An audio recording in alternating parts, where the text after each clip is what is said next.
The morning I returned to the mountains, I didn't expect to cry. The air smelled exactly as I remembered, pine sap and wet earth, with a chill that cut through the fabric of my jacket like it belonged there. The cabin stood hunched beneath the weight of years, the wooden porch sagging slightly, the windows clouded with old dust, and the front door grumbling a creak like an old friend greeting me reluctantly. This place was all I had left of her. My mother, strong and soft-spoken, had built this cabin with her own hands after divorcing Roy, the man who would later call himself my stepfather. It was her sanctuary and mine. When she passed away 2 years ago, this cabin was the only thing she made sure came directly to me. It was written, notarized, and locked away in her lawyer's office, just like she promised. I hadn't been back since the funeral. Grief does strange things to time. I told myself I was too busy, building my interior design business in the city, taking care of my clients, my brand, my survival. But really, I just wasn't ready to face the silence she left behind. Now I stood there, key in hand, brushing away the cobwebs at the doorframe, swallowing hard. The lock clicked and the door opened with a breath of cold, stale air. Everything was exactly as she left it. Worn-out leather chairs, the chipped blue mug she always used, a blanket still folded on the sofa. I walked slowly, afraid to disturb her ghost. Sunlight filtered through the dusty curtains, landing on her bookshelf, the one with my childhood photos tucked between novels she loved. The ache in my chest tightened. I needed this. Not just the space, but the grounding. I had plans to restore the cabin, modernize it subtly, and rent it as a retreat space for women who needed escape, just like my mother once had. But fate, cruel mocking fate, came with a phone call just before sunset. I was in the kitchen, making tea, watching steam rise from a rusted kettle when my phone rang. I didn't recognize the number, but answered anyway. Clara, a gruff, grating voice barked on the other end. I froze. It was Roy. I figured you'd be up there by now, he said, his tone sticky with smugness. I sold the cabin. My heart stopped. Yeah, he continued, chuckling. Had to pay off some debts, you know how it is, gambling's a hell of a mistress. My knees gave way and I sat down hard on the edge of the counter. It was mine to sell, common law says I had a stake in it, sweetheart. And then he laughed. It wasn't just laughter. It was cruelty wrapped in satisfaction, like he'd been waiting for this moment. You're lying, I whispered. I've got the paperwork to prove it, he said casually. And then he hung up. I sat there for what felt like hours. The silence around me turned from comfort into a scream. I stood up slowly, clutching the phone like it might collapse in my hand. And then I remembered my phone automatically records all calls. It was a setting I turned on years ago, mostly for work, to keep track of client conversations. Now it held something else. A confession. A laugh. Proof. I didn't sleep that night. I walked through every inch of the cabin, opening old drawers, smelling her sweaters, reading the notes she left in cookbooks. I curled up in the loft bed where I used to read Nancy Drew mysteries as a girl, heart pounding with betrayal and burning resolve. He thought he won. He thought I'd go quietly. He thought wrong. At dawn, I packed my bags, locked the cabin behind me, and drove straight to Mom's old lawyer's office 2 towns down. This wasn't over. Not even close. The lawyer's office still smelled of leather and lemon oil, just as it had when I was 12 and sat in this very chair, watching my mom sign the papers that would one day become my shield. His name was Gerald Nix, and he looked even older now, though the sharpness in his eyes hadn't dulled. He recognized me instantly, stood, and extended his hand with the kind of warmth that made my throat tighten. Clara, he said gently, motioning for me to sit. I was wondering when you'd come back. I didn't waste time with small talk. I told him everything, Roy's call, the laugh, the claim that he sold the cabin, and the awful twist of betrayal that left me hollow. I watched as Gerald's face darkened with each detail. When I played him the recording, he leaned forward, elbows on the desk, listening with the intensity of a man who'd heard too many lies to let another one slide. Do you still have the original, D? He didn't finish. Instead, he turned to his file cabinet, opened the 3rd drawer down, and after rummaging a few seconds, pulled out a thick manila folder. He laid it in front of me. My mother's name was neatly typed in bold capital letters on the tab. He opened it. There it was, the official, notarized last will and testament of Marlene Trenton. Her signature at the bottom. 2 witness signatures. The name of the cabin spelled out clearly, along with its property identification number and a statement that left no room for misinterpretation. To my daughter Clara Louise Trenton, I leave the mountain property in full exclusive ownership, with no rights extended to any other party, living or deceased. I read it 3 times. I wanted the ink to burn into my memories. Gerald tapped the paper gently. This is still legally binding. If Roy sold that property, he did it through fraud. My heart, which had been clutched in a fist since that phone call, loosened slightly. But it wasn't over. Gerald explained that we'd need to file an emergency injunction to prevent any further transfer or demolition of the property. We had to act fast. He also asked if I had any idea who Roy sold the property to. I didn't, but I knew exactly where to find out. The county registrar's office was just a few blocks away. Gerald made a copy of the will, handed me a copy, and said he'd start drafting the injunction paperwork immediately. As I walked out into the autumn air, I felt my spine straighten for the first time in days. There was a power that comes not just from truth, but from knowing exactly what to do with it. At the registrar's office, I requested the most recent deed transaction for the cabin's property ID. The clerk behind the desk, a woman named Barbara with a frizzy halo of gray curls, gave me a wary glance when she saw the address. Someone just changed ownership on that 2 weeks ago, she muttered. She printed the paperwork and slid it to me. I scanned it. The buyer's name hit me like a splash of cold water. David Elcar, owner of a boutique hotel chain that specialized in rustic getaways. He'd bought my mother's cabin for 1/10 of its value in cash. There was a note at the bottom, property to be cleared for development in Q1. Cleared. Destroyed. My hands trembled as I folded the papers and stuffed them in my bag. Back in my car, I stared at the steering wheel, breathing hard. I was running on fumes, emotionally and mentally, but I wasn't done. I pulled out my phone and called the number listed on the document for Carr's development office. A brisk assistant answered. When I asked about the cabin, she said the development team was scheduled to inspect it next week. I asked if Carr would be there in person. She hesitated. I dropped a name, my mother's name, and told her I had legal documentation Roy Trenton sold the property fraudulently. That changed everything. She transferred me directly. Carr's voice was calm, clipped and low. I introduced myself and said I was the rightful owner of the cabin he purchased. He didn't argue. He asked me to send over any legal documentation and offered to schedule a meeting in person. I'm not trying to steal anyone's home, he said carefully. I made a purchase based on what looked like clean paperwork. If there's an issue, I'd rather solve it before it becomes a PR problem. Smart man. I sent the scanned documents within an hour. By sundown, Gerald called me to confirm that the injunction was filed and approved for temporary hold. No bulldozers would come near the cabin until a hearing. It bought me time. Time to build a case. Time to prepare for the storm I knew was coming. Roy wasn't going to sit quietly. But neither was I. That night, I drove back to the cabins. I stood outside in the cold, wrapped in one of Mom's old flannel coats, watching the stars emerge like old secrets in the sky. I remembered her voice telling me once, people will try to take what matters. The key is to never let them believe they've succeeded. So I stood tall beneath the moonlight. And I made a promise. This fight had only just begun. The court hearing was scheduled for a brisk Monday morning in early December. The air was sharp, biting through my wool coat as I stepped onto the courthouse steps. My stomach twisted with nerves, but I kept my head high. This wasn't just a fight for land, it was a fight for my mother's memory and for the part of myself that still believed in justice. Gerald met me in the hallway, calm as ever, his briefcase in one hand and a thermos of black coffee in the other.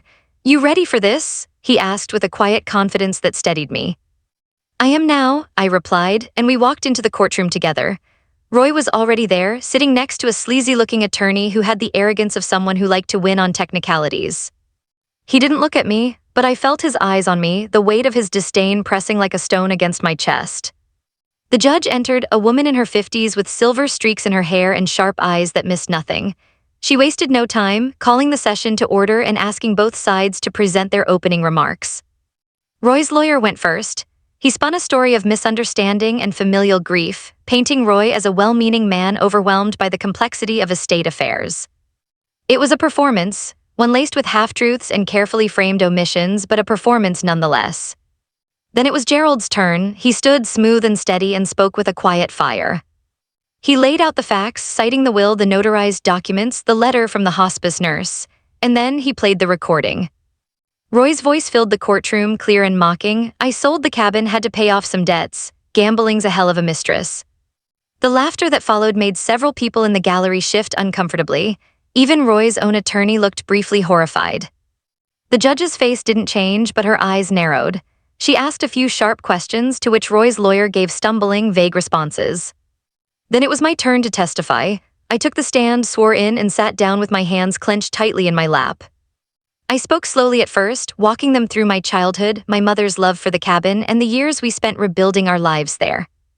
I told them how I had stayed away for so long because grief had made it too painful to return, and I told them how Roy's phone call felt like a knife. Gerald asked me to describe the moment I realized I had the call recorded. I answered honestly that it was instinct, not strategy. I hadn't expected to need proof, but now I was glad I had it. When I finished, there was a moment of quiet, the kind of silence that falls when truth settles into a room like dust.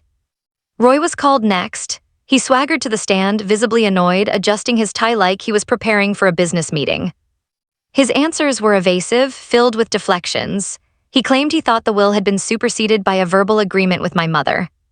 That she wanted him to have something, that she probably forgot to update the legal part. But Gerald was ruthless. He presented the dated letters, the witnesses, the full text of the will. He even had Jeanette, the hospice nurse, testify remotely via video. Her words cut through the noise like a razor. Marlene told me plain as day, she said. That cabin was for Clara, no one else. She made me promise to help protect it if anything ever went wrong. By the end of the first day, Roy looked less confident. His smirk was gone and his fingers drummed anxiously on the table. The second day was for closing arguments. Roy's attorney did what he could to salvage their position, but it was limp and defensive. Gerald, in contrast, delivered a closing that I'll never forget. This isn't about money, he said. It's about honoring the intent of a dying woman.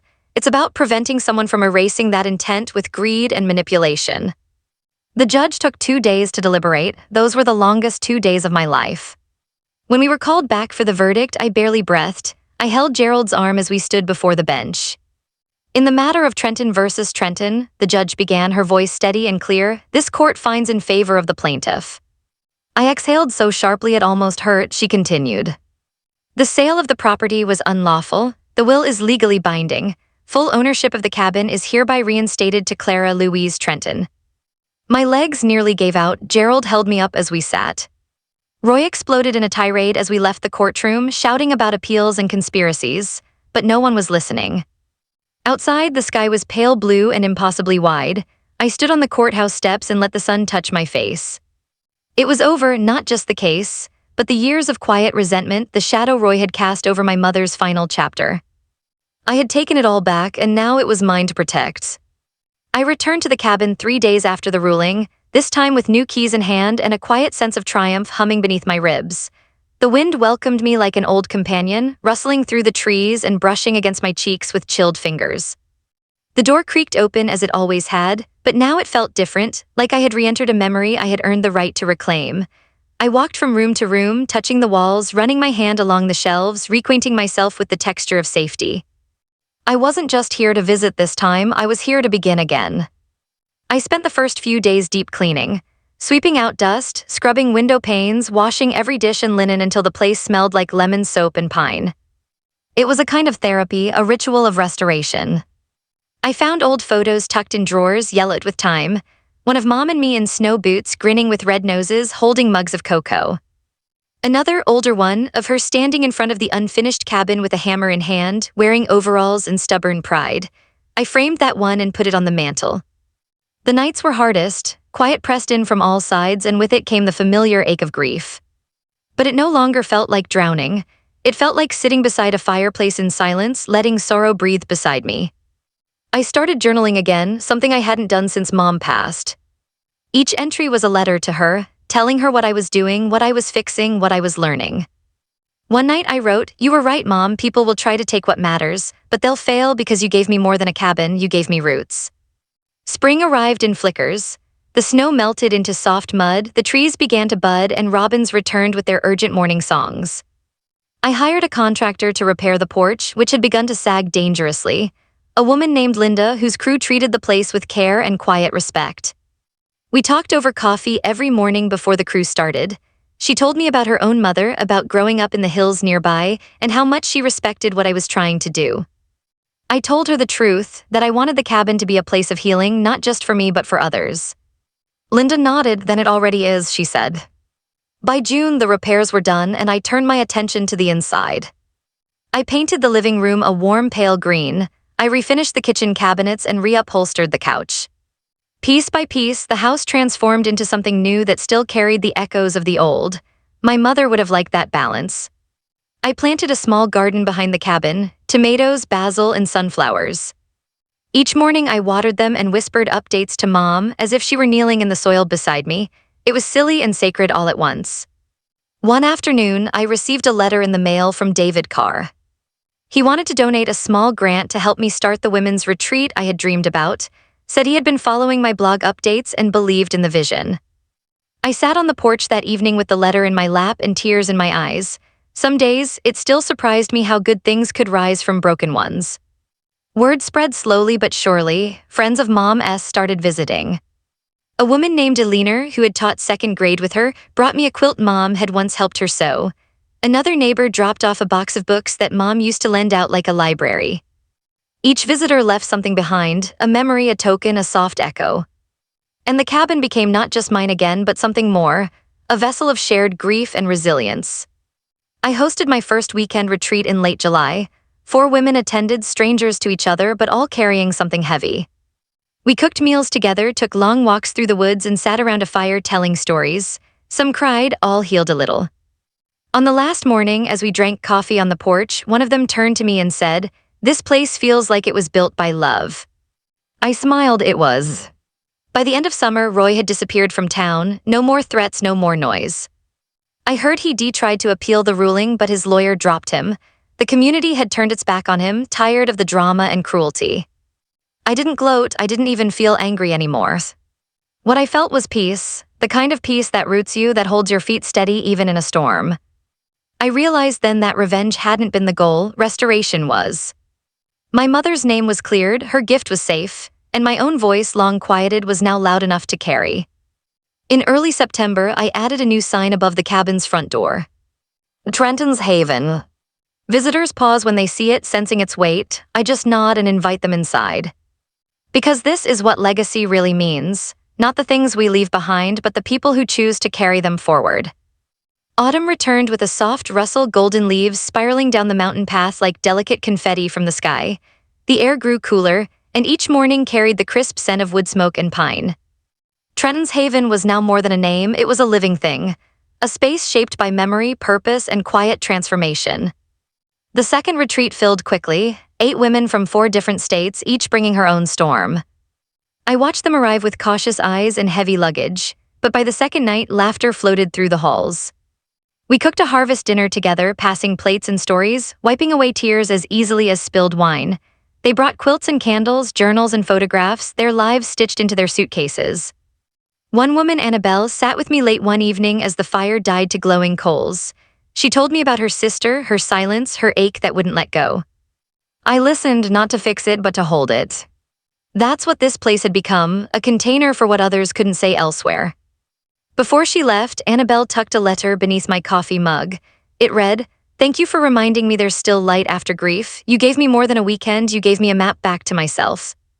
I folded it gently and placed it in the box where I kept all the others. Notes, drawings, pressed flowers. Gifts of healing given quietly like whispers from the heart. I found myself waking earlier, my internal clock now synced with the rhythm of the woods. Morning light through the cabin windows felt like a kind of blessing.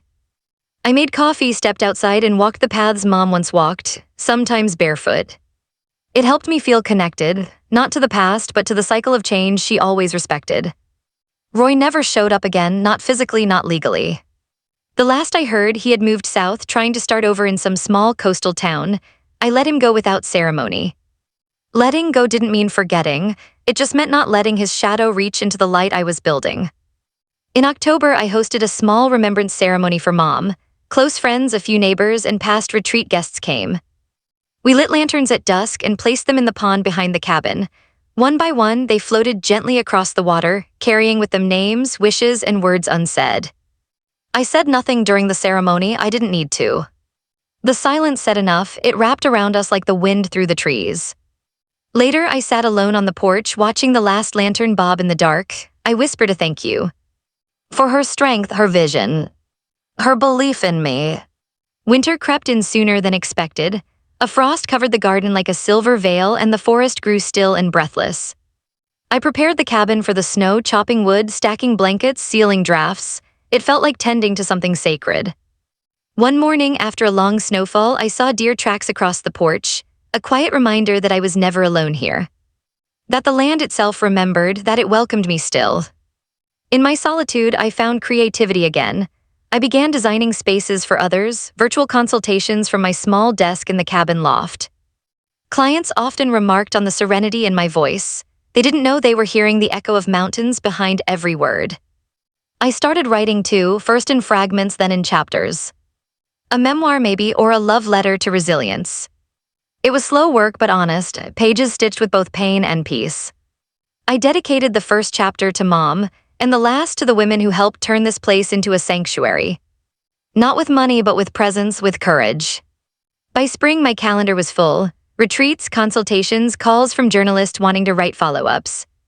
But I kept my mornings sacred. No calls before sunrise, no meetings before walking the trail. The world could wait, my soul could not.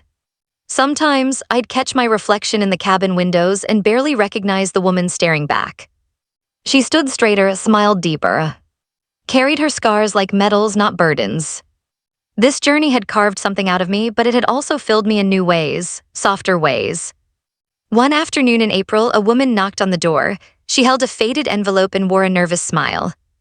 "My mother knew your mother," she said. "She always spoke of this place like it was holy ground."